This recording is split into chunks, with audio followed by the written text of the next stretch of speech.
took a bank loan and I believed in myself, to be honest. I struggle with confidence in a lot of areas, but my ability to work, I don't know how to work. From overweight and unhappy to rebuilding his entire life through discipline. I think motivation comes from two ways. It's either you're pulled towards something or you're pushed away from something. I don't know how shit it was being overweight and not feeling that good about yourself. He wasn't chasing fame. He was running away from the person he never wanted to become again. Imagine like losing 6 stone, feeling amazing, and then putting it all back on. It was the worst thing in the world. That pain became the foundation of everything he built after. People don't want to hear it's taken me years, etc. But you're right, and I know firsthand what it's like to put all that weight back on. So like I say, it's just trying to protect people from making the same mistakes as me, but some people don't. This is Jorge Wylde.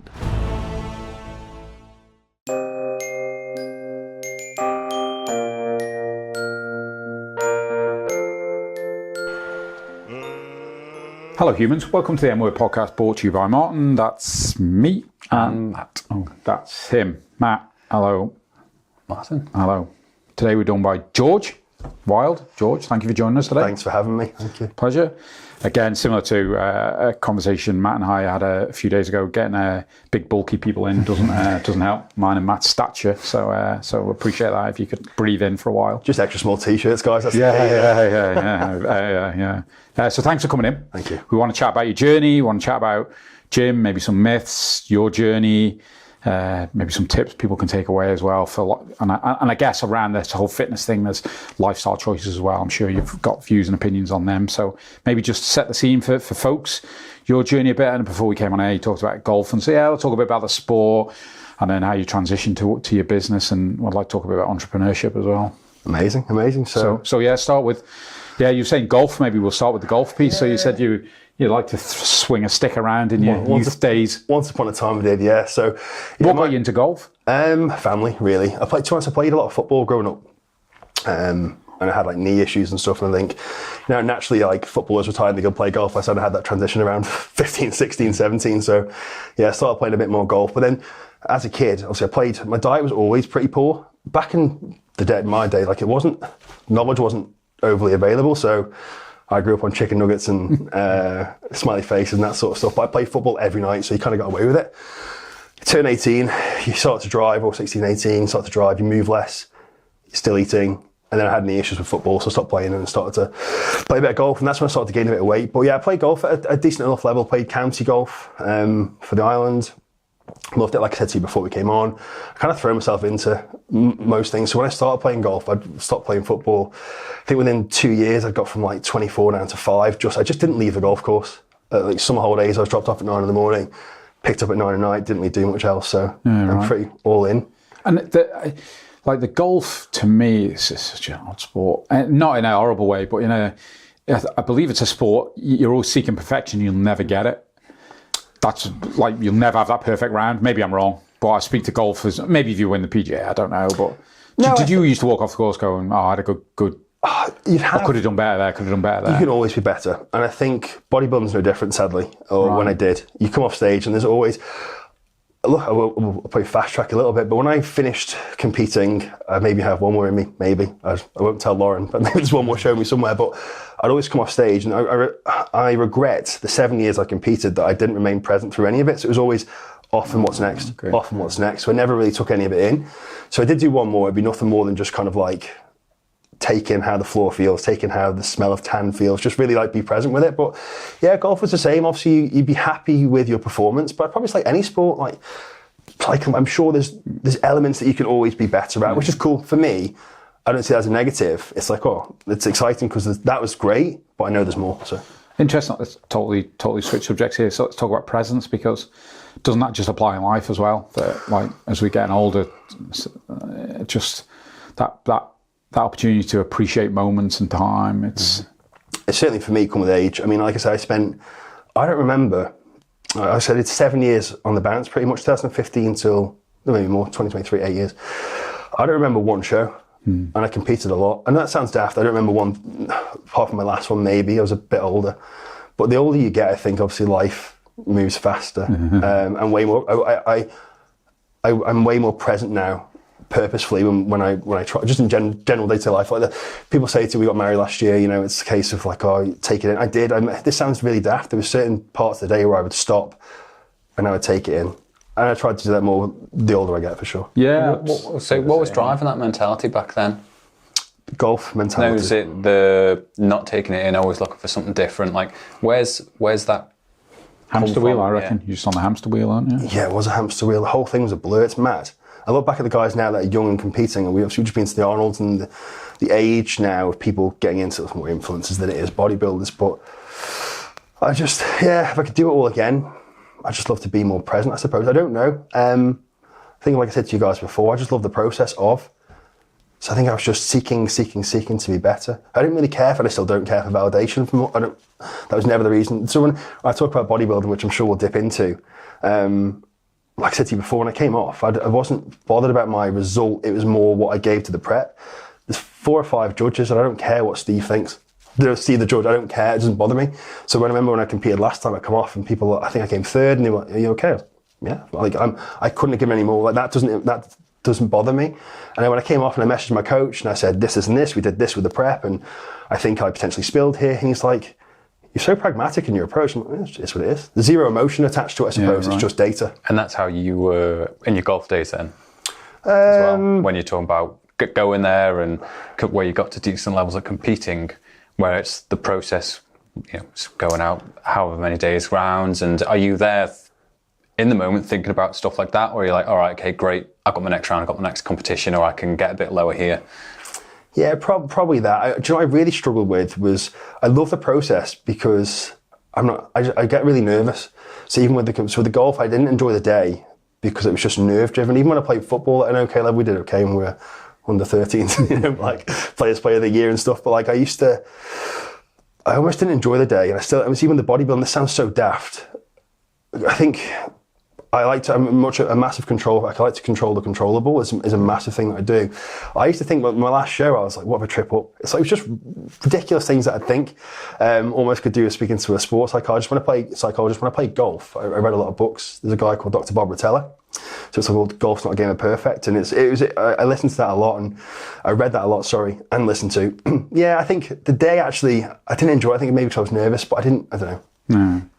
It's interesting, the process bit, because I think about doing sport, and I remember Christian Varley saying to me once, if you know Christian, does a lot of sport, and he obviously he's competed at a very high level.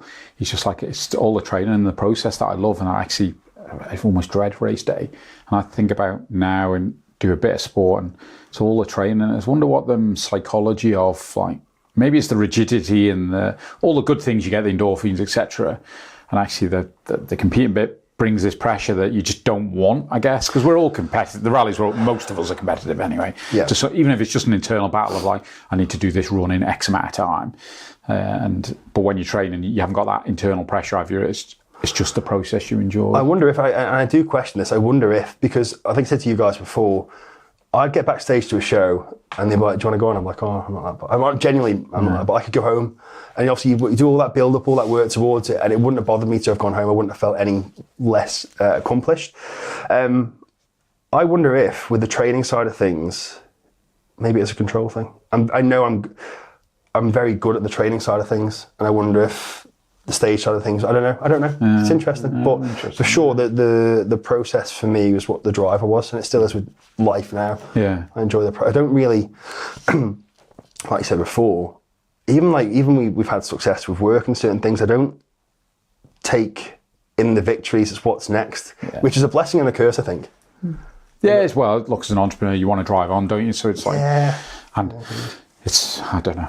It's good to pat yourself on the back to a degree, isn't it? But yeah, it's always moving forward, isn't it? Don't do it enough, for sure. Yeah. But I don't know. It's just not in my nature to kind of like pat myself. I don't know. Yeah. It's what's next. Just that continued drive, isn't it? It's exhausting, but it kind of helps, for sure. So as golf's kind of disappeared into the rearview mirror, and you're doing more gym work, was there a point, or where's the point where you're like, oh, I could maybe compete in this? Because I assume when you first go into the gym, you're working with a coach then, or is it more just lessons trying to learn yourself? To be honest, I spent a lot of time just learning on my own, which I think I said to you before, with like, at the time, and for anyone now who's like, people are genuinely generally quite impatient when it comes to weight loss, which I totally understand. It's like 3 or 4 years just getting things. So I was heavily overweight. So when I played golf, I ended up working in the pro shop, and I was just sat and ate Mars bars and wine gums all day and didn't really move much, gained a load of weight. So at that point, I was obviously just deeply unhappy with how it's out of desperation. Naturally, when people want to try and lose weight, they'll just do whatever they can without really thinking about the logic. So I did loads of things, like loads of fad diets, because knowledge wasn't easily available. It wasn't regularly available. It wasn't. So I'd try. I've said this before. Like, I'd get Men's Health magazine and I'd try every diet every week, and as we know, consistency is key. But they weren't working. They were fine. It was me. So I tried like these. I was drinking like these shakes, like 3 shakes a day. For me, it was like I couldn't be trusted to have anything outside of what was in this. These 3 shakes, I don't agree with it, obviously, but it worked for me because I knew I was allowed nothing else. Yeah, right. So that really worked. So anyway, it was like 900 calories a day. I was like 6 stone. Again, don't advise that. But then I banged it all back on naturally, because you go through a process of like, I know how to starve myself. This probably led well into my bodybuilding because I know how to be hungry. 3 shakes a day, lost 6 stone, cool, right, you're done. What next? Well, prior to that, I was eating pizza, chicken nuggets and whatever. So you just go back to what you know. You've not learned anything in the process. And we can talk about this or whatever. When it comes to like the GLPs and the weight loss injections, I'm not against anything. But I think where I've seen people go wrong with it is I would use it to dampen the food noise, because unfortunately, like, we try and in between meals when you're dieting, you're hungry, so people snack and whatever. So what I would do is almost have that in place to dampen the food noise and not snack in between, and then create a structure in between. So when you pull the GLP out, the structure remains. So I didn't do that with the shakes, and I just think like it's a modern day version of what I did. I learned how to starve myself without any knowledge to it. So then I banged it all back on. But imagine like losing 6 stone, feeling amazing, feeling great about yourself, people seeing you and congratulating you and whatever, and when you're walking through town, and then putting it all back on. It was the worst thing in the world, but it was a lesson learned. You go again. So I try and error loads of different things, which on reflection has been a blessing on the fact that I can now save you 3 years of your life that I wasted. I then got a good friend of mine from the Island Squad when I played golf. He took me under his wing, which was, again, you look back at stuff and I'm like, it was a turning point in life. It was good. Who was that? A lad called Neil Kane. Okay. If you know. So Neil, he still is a good golfer. Took me under his wing, and so I got into a more of a consistent routine. He looked after me, and then I went away and qualified as a PT recklessly. Just left my job and took a bank loan. I know you mentioned you've gone into, let's call it, the private sector work, and so you've gone to work for a bank, and then presumably on the weekends, etc., you study and train and do a PT, and then so jack off the bank work. And I said to you before, I worked in a call centre, and why'd you call your bank? It's not to give niceties, it's to kick off about something or transfer money. So I was just unhappy. I actually said I was at Barclays at the time, and I sort of said to them, I knew my passion was in fitness, and I said, is it possible to kind of take some time off, go and do my exams, come back? And I was just going to PT at the side of work, and they said no. So I said, fine, here's my notes, I'm gone. So What age? That was 2014. What we're now, probably early 20s. All right. It's a fairly ballsy move. It was when I had no money. So I took a bank loan, and I believed in myself, to be honest. I struggle with confidence in a lot of areas, but my ability to work, I don't. Same with the golf, and that's then transpired into the bodybuilding, same with work. So I'm sure we'll speak about it when like shit hits the fan. I'm not nervous because I know I can work hard. My one thing in life is that I know how to work. Where's that from? I don't know.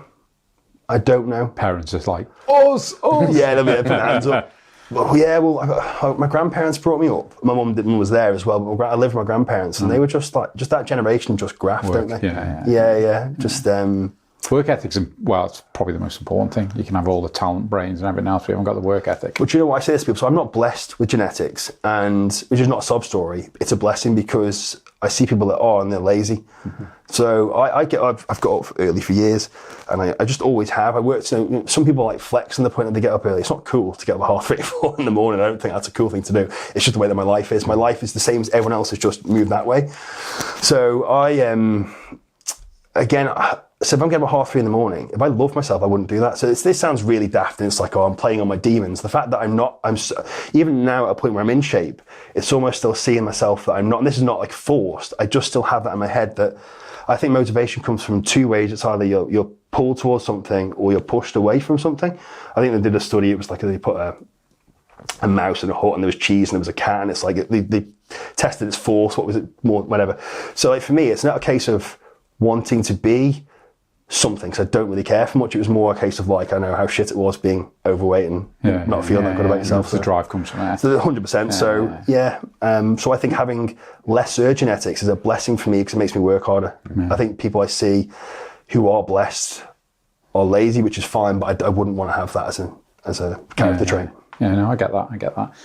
Just going back to the is it Ozempic and things like that, the fat loss stuff.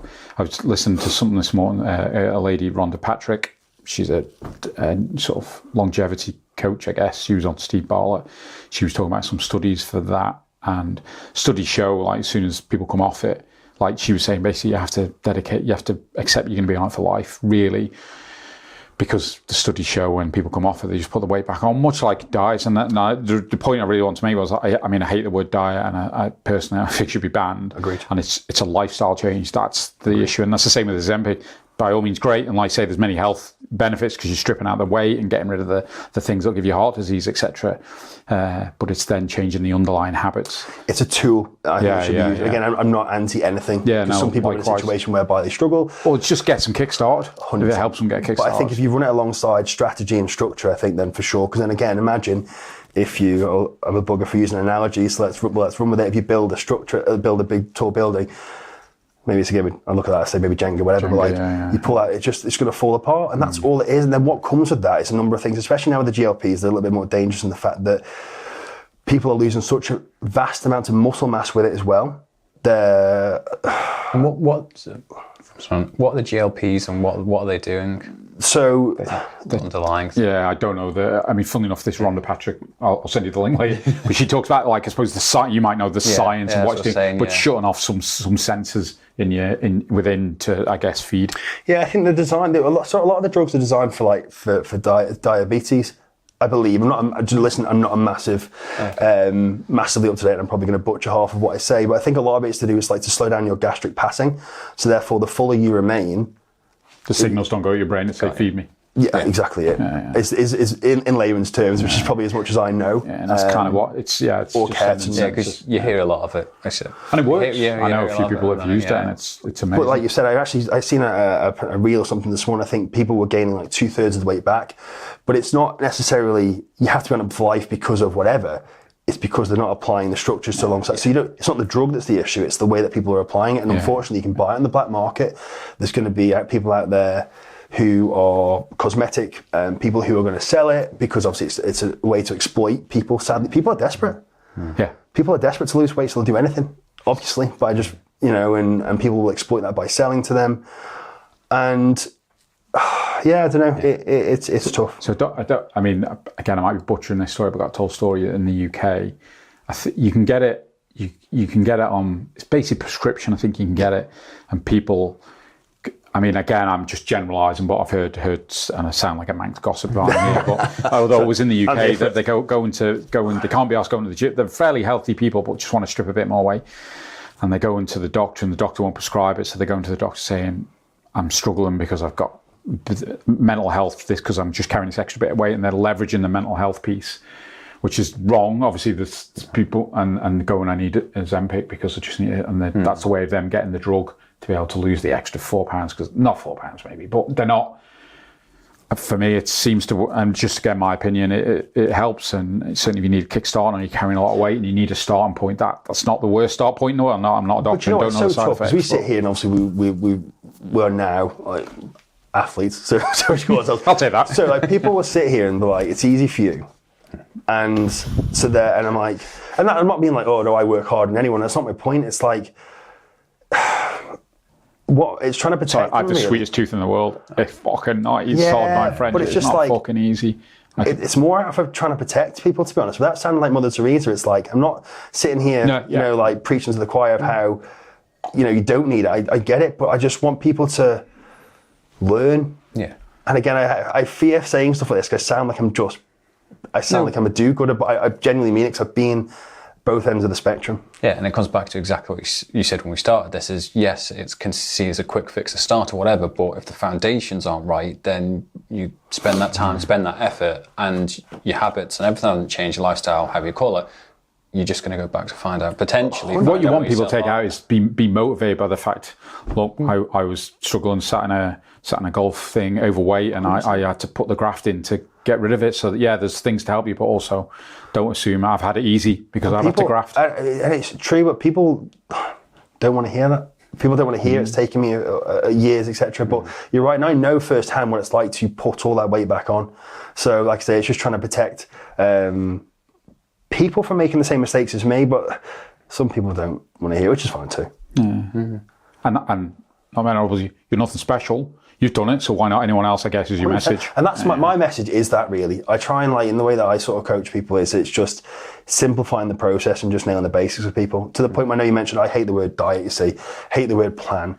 When I hear people say, oh, I'm having an off plan tonight, I'm like, well, that insinuates there's an on and an off switch, which I don't like. Just eat food.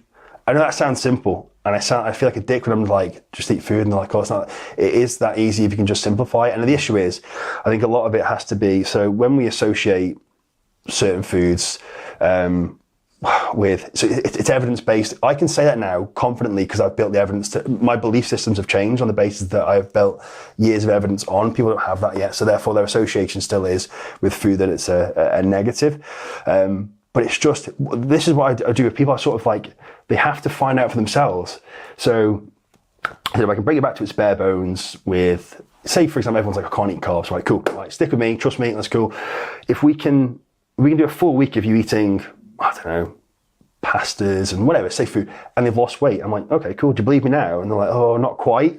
But if you can just keep developing evidence for people to see it themselves, then they'll truly believe. And that's when you start to shift the toxic trait and mindset around food and stuff. And that's the bit that I enjoy. So let's talk a bit about that. So the look, it's eating healthy food is I guess the reality of being healthy to a degree, so staying away from sugars, things like that. Not necessarily, no. No? Okay. No, cool. and do you know what? You've got to just find what works for someone. So ultimately, in terms, I won't dumb down my job too much for people, but ultimately to lose weight, it's calories in versus calories out in its simplest format, you know?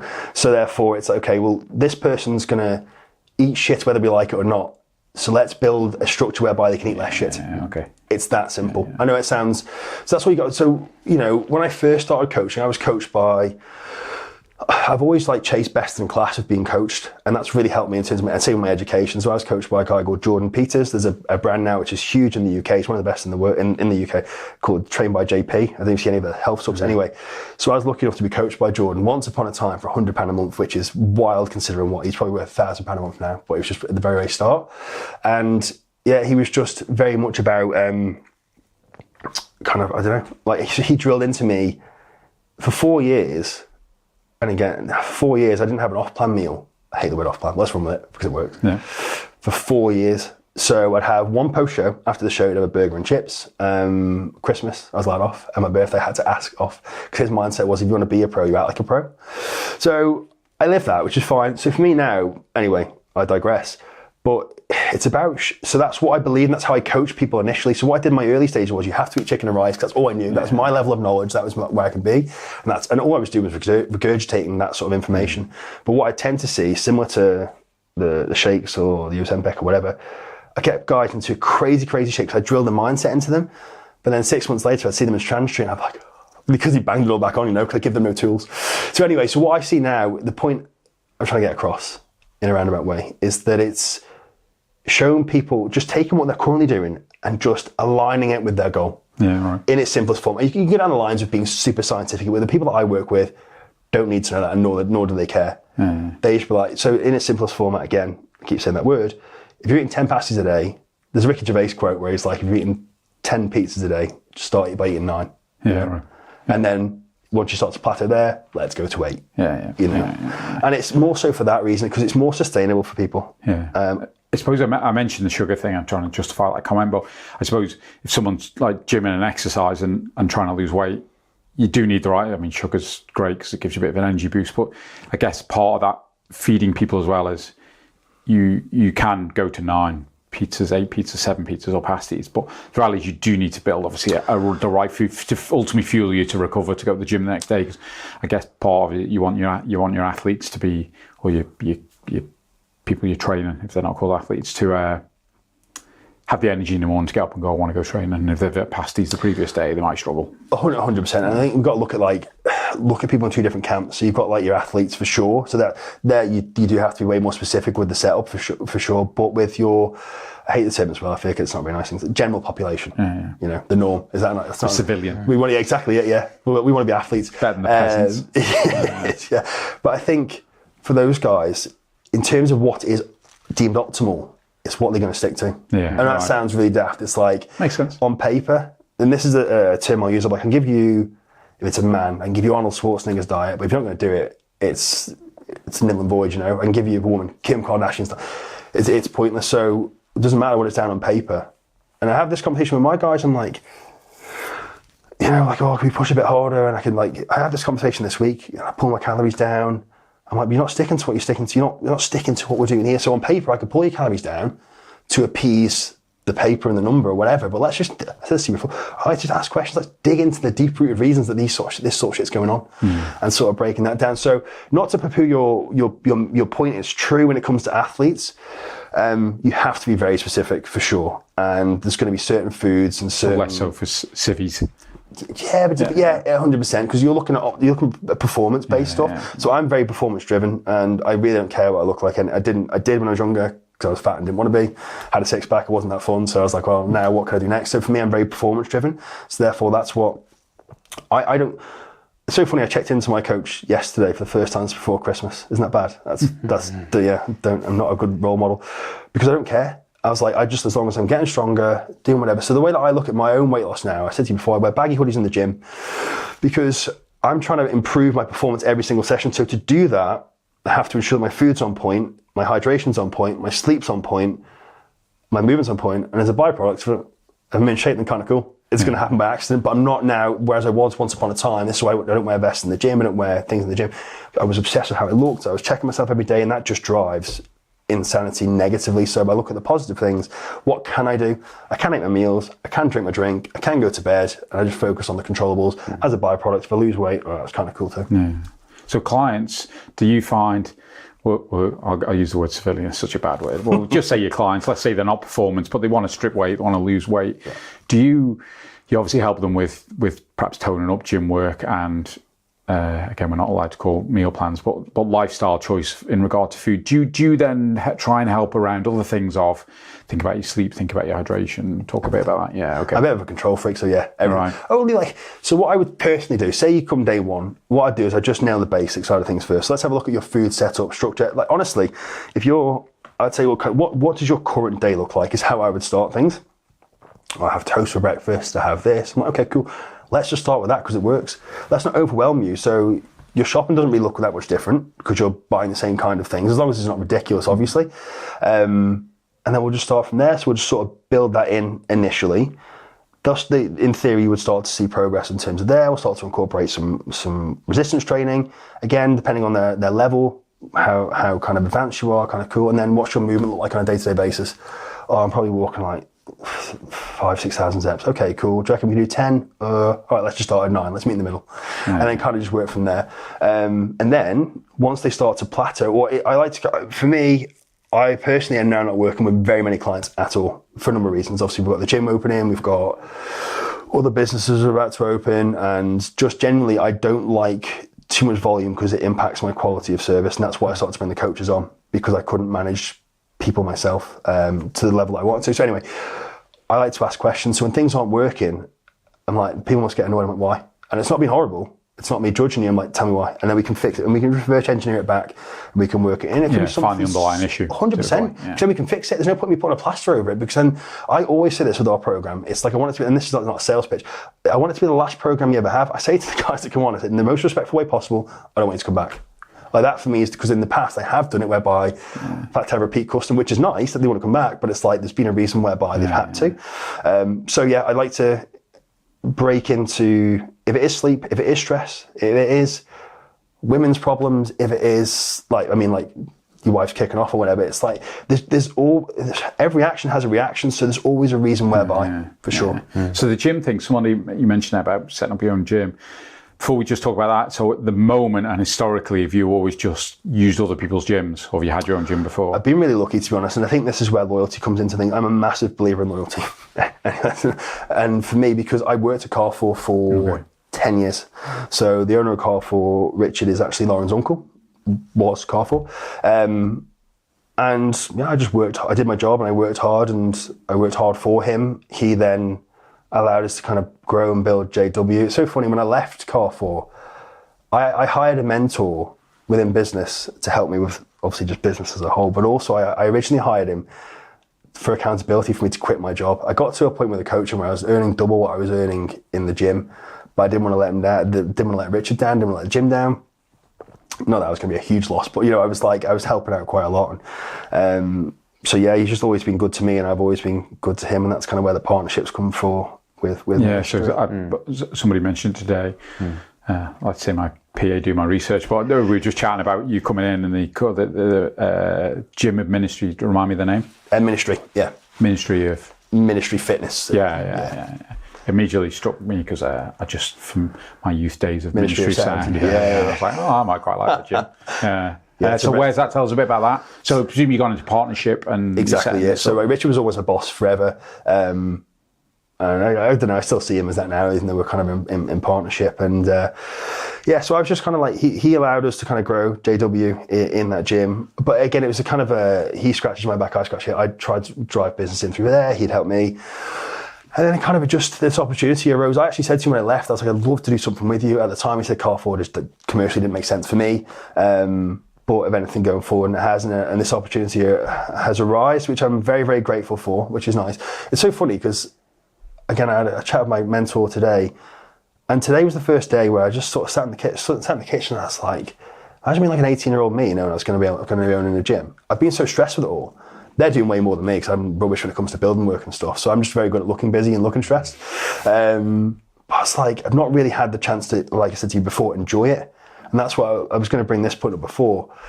But I was like, I don't know, being proud of yourself. I don't know. I just like, not cringe at the idea of it, but I was like, I was happy today. It sounds daft. It's good. I sat back and I was like, this is good. Don't think we do it enough. No, I don't think we do, and it's not a natural thing to want to do, is it? I think because you want to push forward. So unless you're ego driven, but no, often we don't look back and go, "Oh, I've done a good job there." It's done all right. And it's like then, like you say, you then plough on. But again, it's that presence bit, isn't it? It's being present and going, you know what? I'm not showing off. I'm just like, you know what? I really hate showing off. I hated this bank job 15 years ago, and you just said you'll be running a gym and have your own successful business. I think it's a good thing. I think more people should do it. I had a moment today of all days, but so that's... And people around you should tell you as well. That's the other important thing. They do. I really find it hard. But you probably brush it off. 100%. A lot of us do that. Whatever. Just me. Maybe it's a British thing. I just hate compliments. But I am... we'll strip them back from now on. No more compliments. Call me a peasant. So where's the gym? It's up on Alexandra Drive. So it's by the Wessex, by Ballacomina, the All Saints Church there. So it's been a big... it was in the church. That's what they said. The ministry of So it's been a big conversion job, which is ace. Again, that sort of stuff's way over my head. I've learned how to use a screwdriver and stuff. Right. So Lauren's dead happy now. I'm a handyman. And when does that open? I reckon it's about 3 weeks. Okay, so we're recording this early, it's the 1st of April. So towards the end of April, I guess this pod might be out around that time. No, so cool. So come out at the same sort of time, which would be nice. We were due to be open in January, but there's just been a number of things. It's interesting, like as an observer, I've never been a gym person, as you can probably tell. And I'm not amazed, but there are a lot of gyms. I don't know whether if you I know golf course, apparently you have to... 9 golf course on the other man. Yeah, for size. It's and the same with gym, like if you know Danny and Joe, I just named them, but there's another podcast I'm sure we've done, but there's a lot of gym, not in a bad way, but that's great. Peak Performance down on Peel Road. It's great, and I think that there's obviously appetite for the...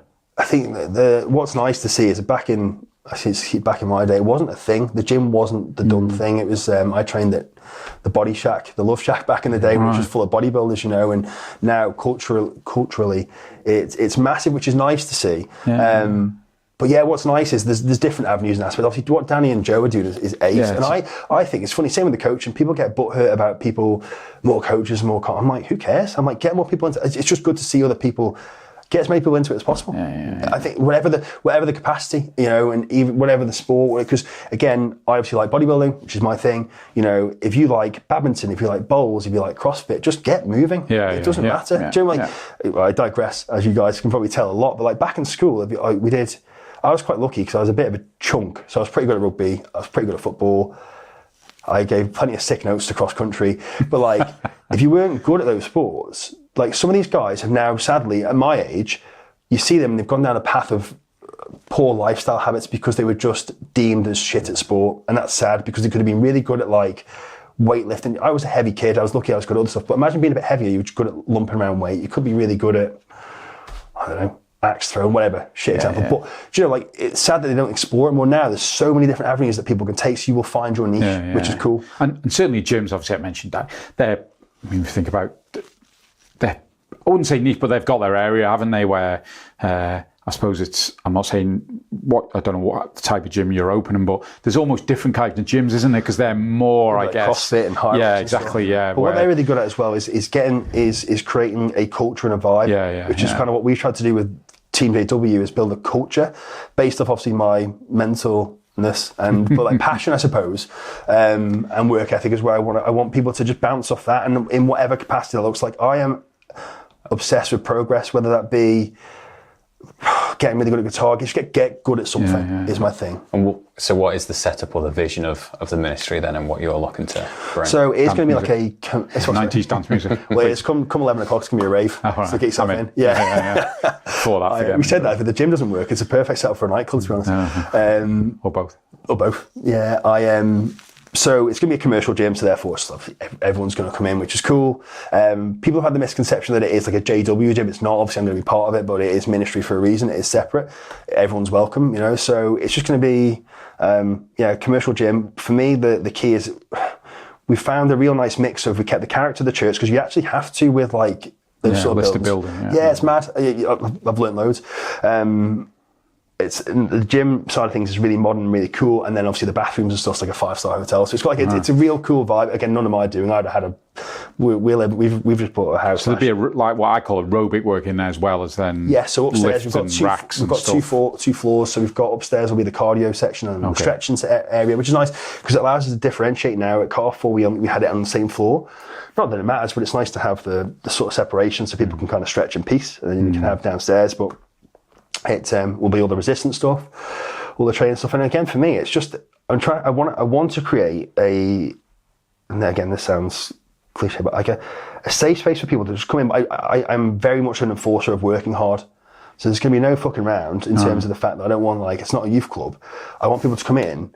Because we're going to be based by Ballacombe and Anson Indians, which is ace. And I want those guys to come in, but from the off, it's going to be like, cool, guys, we're here to work, it's cool. Not like a drill sergeant, we're not going to be walking around whipping people, but like, I just want people to kind of vibe off people. When I've been to gyms in the UK, and we've been to plenty, you get a vibe off the atmosphere that you almost want. You're encouraged, like, I think high tides rise ships. So if you can be around people whereby people are working hard, you'll feel like a lemon if you're not, you know. I want it to be that sort of environment. If you're sat in the corner playing your phone while everyone else is working hard, you're going to feel left out, so you're going to keep up. So yeah, it's for absolutely everyone. So what I've worked in gyms for years, for years, you'll see obviously just the time of day. So in the morning you'll have a mixture of whether you before work, whatever.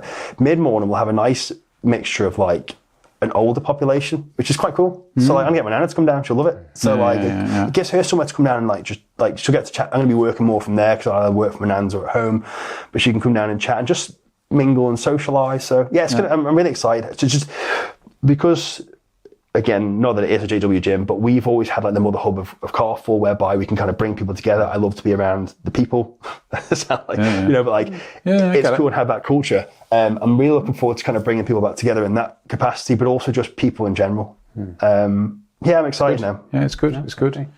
I'm interested. So as you get into bodybuilding, you get a coach. I'm quite interested. I call it business coach stroke mentor for like 5 years now, and it probably took me till 45 then to figure out that's what I needed. So I find it not bizarre, as in it's a really positive thing, but what made you get a business mentor? Is there something in your head going, I just need some support here, or a mentor in general, or is it actually, somebody? Before we touch on that, my original mentor over here, so when I started back in 2015, I actually worked with Johnny. Have you met Johnny? Yeah, so Johnny's I did. We've done a pod with Johnny. Yeah. So Johnny was my first mentor, and it's still like a huge love for him in terms of like people on the island who I still speak to within the industry. Yeah, he's a good guy. So he originally helped me into my first little show, and I blame him for where I'm at now in terms of my neurotic bodybuilding lifestyle. But in terms of the mentor side of things, I was just my own. I was my own bottleneck in the business, so I knew how to count reps and count chicken breasts, and that was my job. But in terms of the business, I had no idea. I mean, that's self-awareness to know that's a challenge, though, I believe, and I've seen enough things in business that. So is that nobody's telling you that's somewhere you just figured out? Going, yeah, I'm good at chickens and reps, but is that just self-awareness? I'm very self-aware. Right. I've got no there's loads of things that I'm not good at. Even now, in terms of the business side of things, we've brought someone else in. There's I listened to a podcast started the CEO with the guys from Brewdog. So they eventually brought in their own CEO. The guy that owned it brought in a CEO because he's like, I am my own bottleneck. So he actually put, if I could afford to bring a CEO in, I would, because I know where I'm good in the business and I know that I'm holding myself back. So we're just transitioning it in there at the moment, just to make things run better. So in terms of that's where, it's just through self-awareness. Just through self-awareness, And I'm still mentored now, and I don't think I'll never not be, because there's always things for me to learn. Even within the gym side of things, I still have a coach, because I don't know everything, nor do I claim to or want to know. So. It's interesting that mentality. Like if you think about it, there's people getting then coached by you, you're getting coached by a coach, and that coach has more than likely got another coach, hasn't he? And 100%. But I just think you're paying for someone's experience and time. Like I'm 10, nearly 15 years in the industry. He's 30, so I could save you 15 years. He's going to save me 15 years. We can save. I don't know. I just think it's good. And I'm genuinely interested in that too. So. So as you built out JW, where was there a tipping point, and can you remember of going, we need to bring someone on here, and then obviously employing people, looking after people, there's baggage that comes with that as well as upside. How did that decision process go through? So the mentor definitely suggested that, but the main thing was for me when it comes to that was I think max I got to is, and people have way more, and that's fair play to them. I can't. I think I got to 60 to 65 people that I was coaching. I got to a point where it's Kevin's check-in will pop up, and I'm like, who the fuck is Kevin? And that was I was like, this is not good, because it would pop up their first name, and I'm like, that for me was the issue. So I was like, okay, cool. So rather than me start to dilute my service, who can I bring in? So I'd PT'd a girl for a long time. We went through a transformation, so she knew how I worked. We've been through a number of transformations, which is great, and it was just a nice natural fit for her to kind of come in. We got on really well, get on really well. So we just kind of brought her in under my wing, and that was the start of it.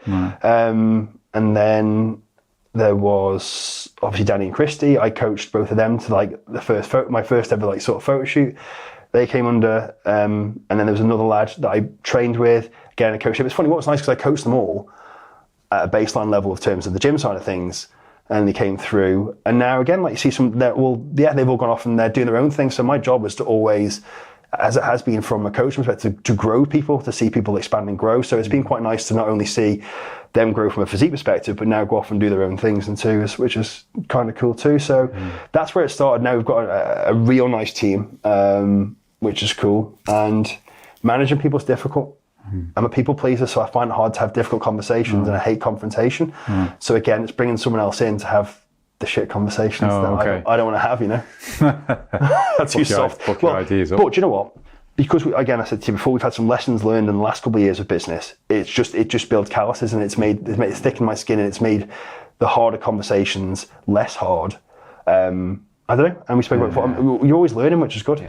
Yeah, we talked about it, didn't we? We'll use the word failure. It's fine, isn't it? But it's just learning lessons, and then certainly if you're self-reflective, you'll look at things and go, "Oh, maybe I could have handled that situation better. Maybe I could have, And there's definitely things I can handle better. I don't get stressed about it. It's like if I mess up, I get things wrong. It's kind of so I am very unemotional to a lot of things. I was like, okay, cool, X, Y, and Z, almost like the Matrix. Like, what could I have done here? Take things forward. This worked well. Let's take it forward. This didn't work well. Let's address it and improve. Yeah, I don't know. I do think people need to fail more. Yeah. Controversial. Yeah, no, it's the only place you learn. Yeah. If I say this to some of my guys, they'll come through that I'm working with. I was like, oh, this is this. And I said, listen, if you were perfect, we'd be fucked. I'm like, this is cool. Yeah. We learn from it, we grow from it. It's almost like, I suppose it takes time to get comfortable failing. No one wants to fail, but I actually kind of, I don't know, I'm here for it. Yes, I think it's in an odd way. To learn lessons. 100%. 100%. And maybe it just needs to be a different word because of the connotations, much like the connotation of a diet. It's the connotation of the word failure. Do you know what? Like, I didn't succeed, but...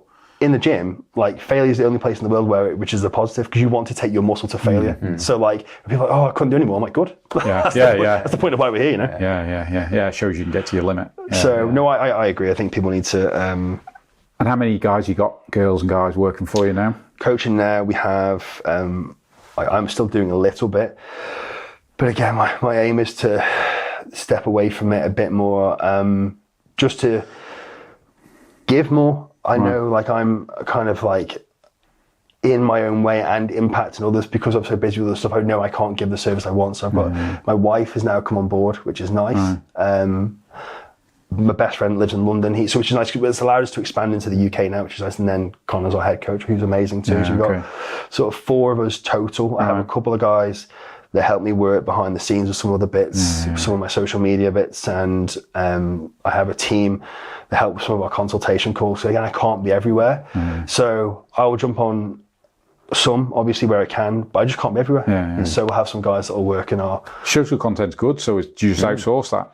Yeah, so I work with a lad called Sam Turner. He's a dead nice lad.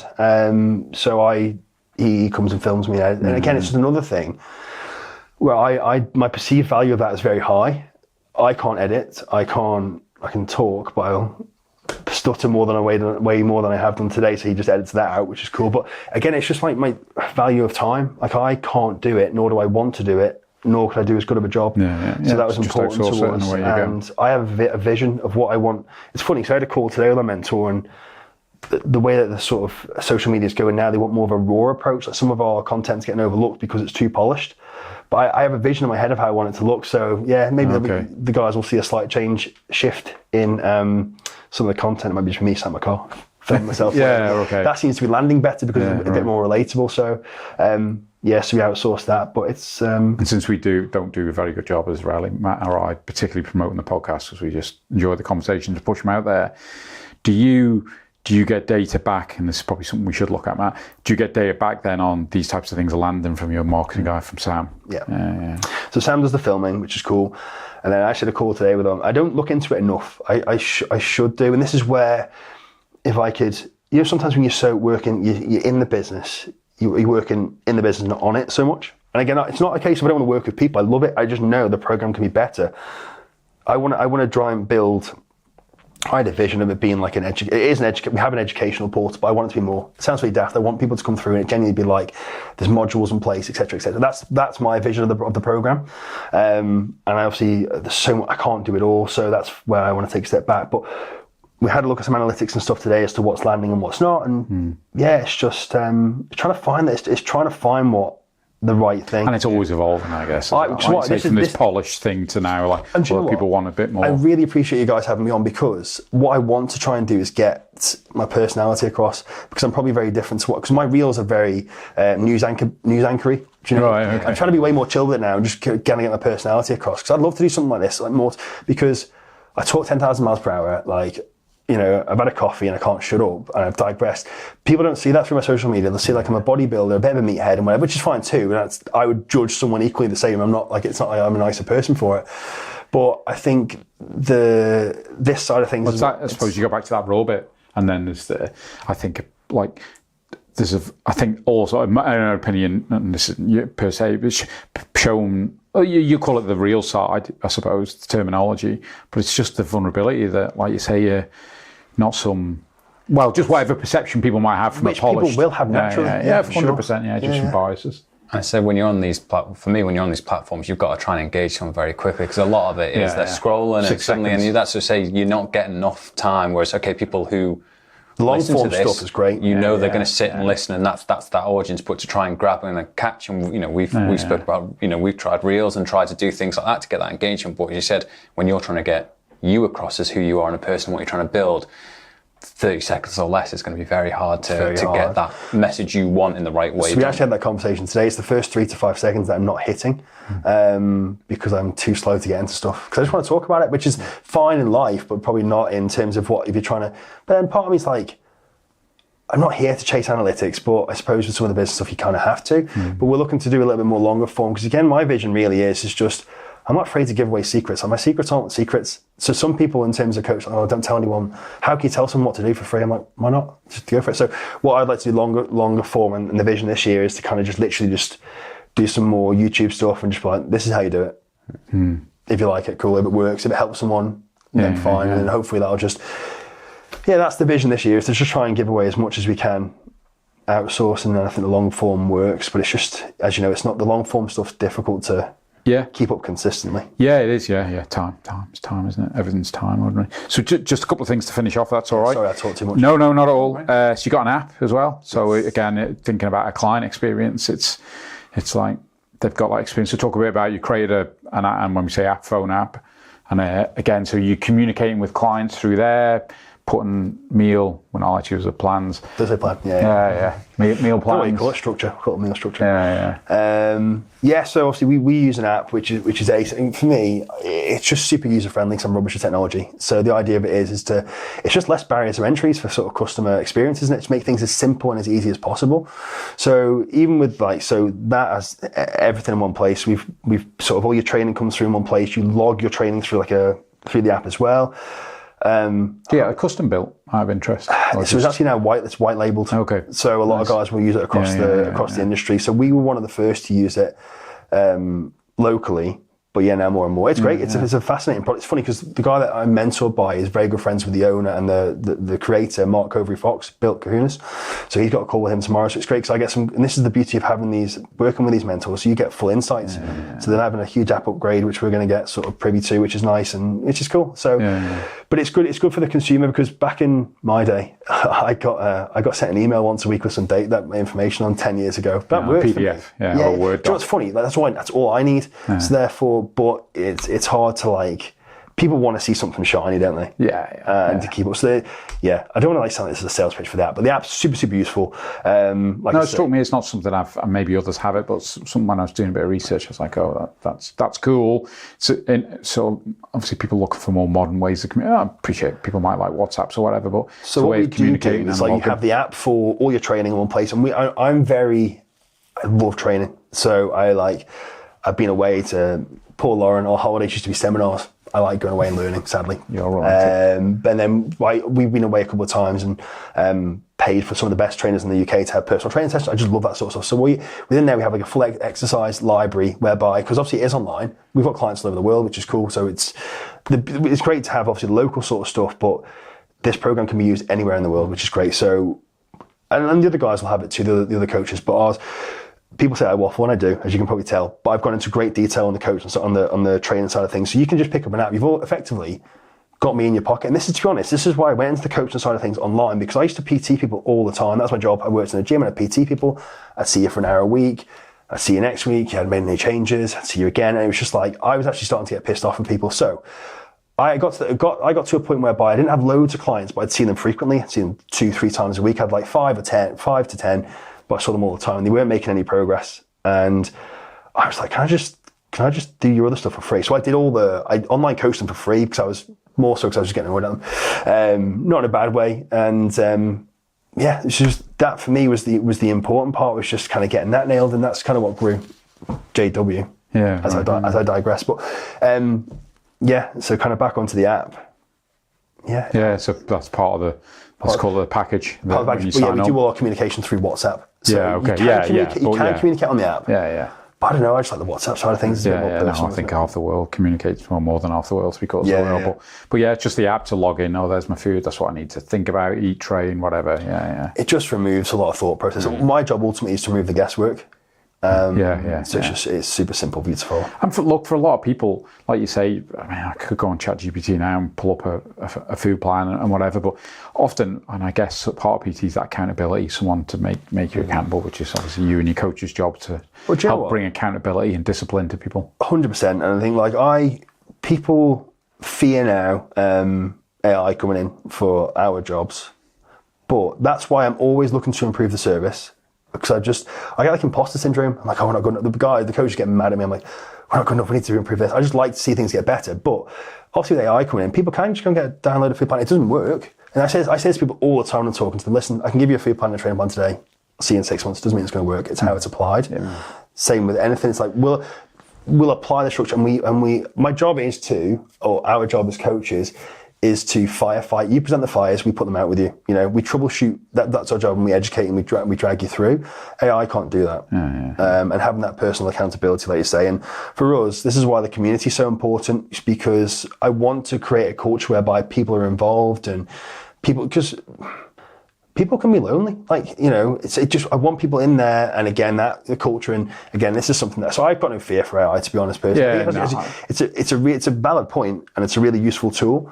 But in terms of the guys that want to go off and do it, then I would say to you, then you're not our target market, which is fine too.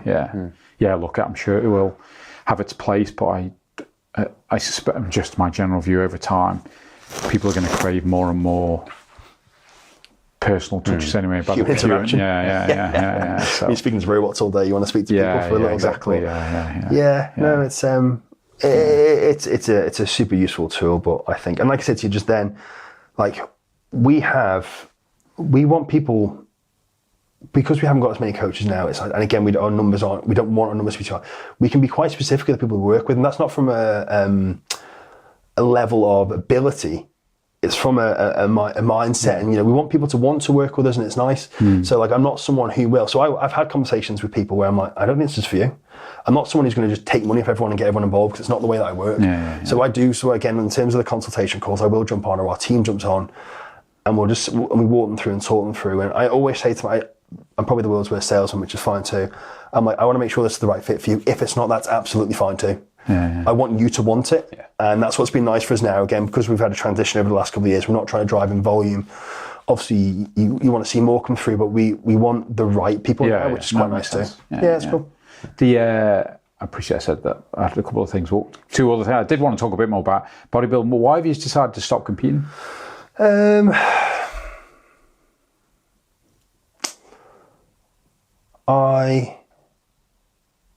Priorities. I think, life's changed. It's so funny. Like, I lived it and loved it and breathed. I love bodybuilding. If I'm not training or I'm not working, I'm watching some sort of bodybuilding podcast somewhere. I just think it work's too busy. Sadly, it doesn't pay the bills, I think. I'll never say never. Like I said, I won't tell Lauren, but there might be one more in there. I was chatting to Glenn Harrison this morning. I used to coach Nathan a little bit, and it's like TT. He's just got. I think I read today. He's riding, isn't he? Yeah. So I think you shouldn't go back to it, because there's elements of bodybuilding which aren't safe. But there's always that itch that you want to scratch, and it's like, I've got one more there, but obviously with the gym opening, I can't. And I was going to say, do you wrestle that decision there to just with the way you're thinking, the way you're wrestle? Where you're. I can see believe wrestling. That's what I'm saying. That's how I'm asking there. When you're saying priorities, but was that a couple of months of deciding whether you were going to do that, or was there a point when you thought, no, that's it? It's just. It was a real natural transition, actually. So I've just had the last kind of 8 months of just. This is the first time in nearly 10 years. Just, I want to say chilling. My version of chilling is. Lauren, say for example, I eat 6 meals a day. Lauren makes me say 6 chicken and rice a day, for example. At the moment, I've been eating maybe 4 or 5. So I went 5 years where I did not miss a meal. And that's not because I was hardcore. I was just in that hamster wheel. I was in that loop. And now, I don't know, I just I'm sounding too earthy. I just sort of found peace. I'm just chilled. I train a lot more now. And this is, probably need another hour. For my mental health. I hate to say that word because people abuse it. But it just keeps me sane. I eat the food I eat because it makes me feel better. If I ate shit, I'd feel like shit. I cold shower and stuff now. I just do a lot of things because it makes me feel better. So I feel at a point where I'm at peace. I stepped away. There was a lot of pressure on the bodybuilding side of things, I think. Stepped away. I say my version of stepped away. I still train hard. I still live like a bodybuilder, minus a meal here or there, and a few cookies here and there. But now I feel like, I could probably do it again, which is cool. But I'm never going to say never. I'm not. My issue is it's too consuming of life, and I've been too selfish for too long. I've got Lauren, who's amazing, my nana. So I dieted for the wedding last year. We got married, and I didn't want to be hot and sweaty in a suit. So I lost like 25 kilos. I did like a bodybuilding prep, so to speak. And I was about 4 weeks out, condition-wise, from being able to do a show. It's those last 4 weeks where I'm just dead to the world in terms of like, I'm not someone that ever shouts or screams or gets angry. I become emotionless. So like, I know from data, from competing, that our revenue suffers in the business. And I've got it. There's data of the years that I've competed, the business takes a hit, so I couldn't afford. And when I was working for myself, it's kind of fine. Now I've got people, I've got responsibility, so I can't afford to be off my game for those guys now. It's not fair. Also, my application of just being at home to Lauren's, again, I don't shout, I just go into my shell. And the same with like my family, my nan and stuff. So I don't know. I'm just not there now. It's not that for me. And we're talking about being more present in life and just, again, life is life, isn't it now? The older you get, so you just look at things a bit differently. I possibly will do one more to purely be present, but this sounds really stupid because it is obviously an extreme sport. It's not hard for me, so I'm never going to win, which is fine. It's not my goal to. I can just do it. So if I do one more, yourself for whatever 8 months out, whatever the cycle is. I don't really care to win. Like I live like a bodybuilder 90%. So, and I always will because I like it. Yeah. I like it. This is how I live. This is how we live our lives, and. So maybe there's one more in there, maybe. But for nothing other than just to like absorb it. Really. I've got no aspirations. I've got no aspirations of being anything. I genuinely don't. I was chatting to guys last year and they were like, I'm winning a pro card. I'm like, I'll give it back. I genuinely don't care. It's not going to impact my life in any way. Lauren's still going to tell me to do the dishes and whatever, I've got a pro card. So it won't make any difference in my life. I don't care for that. I would just purely do it for the love of. And you're going to do the dishes anyway, though? I do them anyway. Oh, you do? Okay, all right. Well, I don't know. Lauren's going to watch this, so I don't actually. I'll be fully tag below saying he's lying. You got dishwasher. Yeah, so there is a wrestle there, actually, that I didn't know was a wrestle. There you go. I've learned a lot of stuff about myself today. Cool. George, appreciate your time. Guys, very good conversation. I'm sure we could chat for a lot longer on stuff, but I like the mentality. Congratulations. Well, we will pat you on the back on the business because it's not having maybe recently left my job and not had something to go to. It's taken me 50 years to maybe realise that actually sort of pursuing what you want to do is more important than anything else. So to do that at a young age, it's probably more impressive than you realise. And I'd imagine there's many, many people out there that I think when you mentioned Barclays, I always think of Cav because Cav was in Barclays and he was like, this life ain't for me. I'm going to pursue what I want to pursue. And obviously he went on to amazing things. So it's not being frivolous and going, I'll screw my job and I'll do it. But pursuing your dream, which we want to call it let's call it your hobby or your passion, it's not as easy as it sounds. So certainly if younger people listen, it'd be like, I'm sure they could take inspiration from it. So I hope so. I hope someone listens and takes something from it for sure. Yeah, so appreciate your time and thank you. Thank you both so much. Yeah, it's been a pleasure. It's a word out from Martin. And word out from Matt. Poor flimsy humans. Don't you wish you were flawless like me? A towering inferno of physical perfection? I hate to pop your blimp-like ego, but you're not perfect.